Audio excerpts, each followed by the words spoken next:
Somehow these films have managed to become synonymous with Christmas, like musicals before them.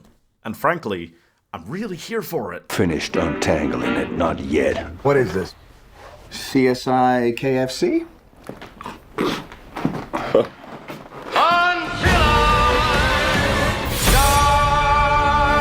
Oh yes, Kentucky Fried Bureau of Investigation Daniel Craig somehow managed to break out of the shoehorned box, the ultimate shoehorned box of James Bond, by doing the furthest thing he could possibly get away from that. Remember when Agatha Christie films back in the day, they used to have these enormous casts that would define the era they were in?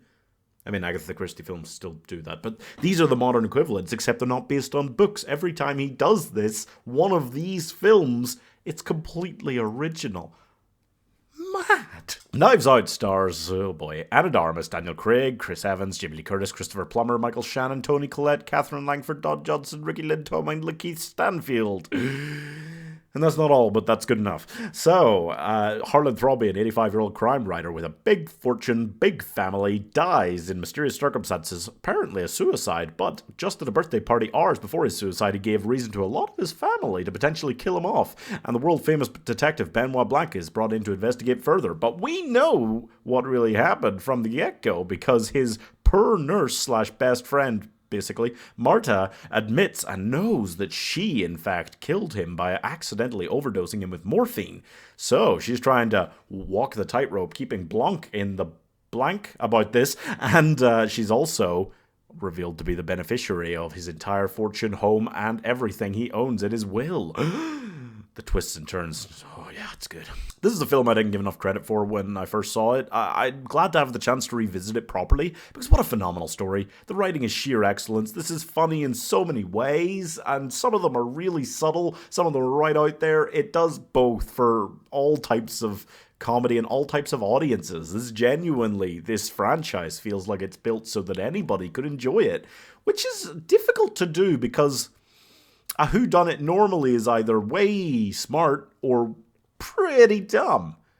These films manage to find this incredible middle ground that just works so well, and somehow they find it consistently. Also, Daniel Craig, my god, him and Ana de Armas in this, and then in No Time to Die together.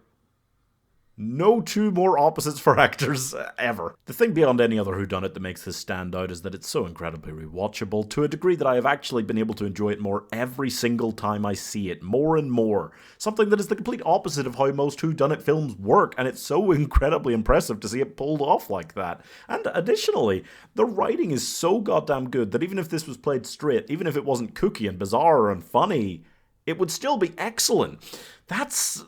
It's nuts, and retrospectively, I love the fact that this was the first Benoit Blanc film. He's kind of played off as, like, not quite foolish, but, like, kooky and silly, and maybe not that great a detective at the beginning. And I feel like it was the perfect introduction for him, because it let you know that you just didn't know what you were going to get in any of these films. They're unique every time. It's fabulous and weird. It's so weird, and it's wonderful. And when they just go off on these ranting, weird monologues, it is not a donut hole, but a smaller donut with its own hole. Like, what is that? I love it. This moves at the perfect pace. These films always earn their way to being well over 2 hours long. The final sit down, the talk through, it's so beautiful. The family constantly calling Marta various South American nationalities and never getting it right, I don't think. So funny. And that's the thing about this film.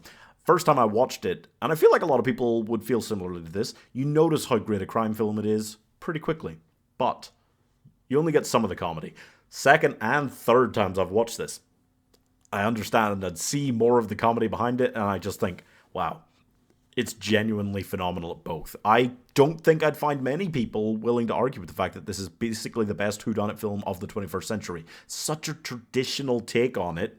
The party, the many different motives, the big family even, and all of that, but it takes so many wonderful, excellently written twists and turns from there that it becomes something totally unique.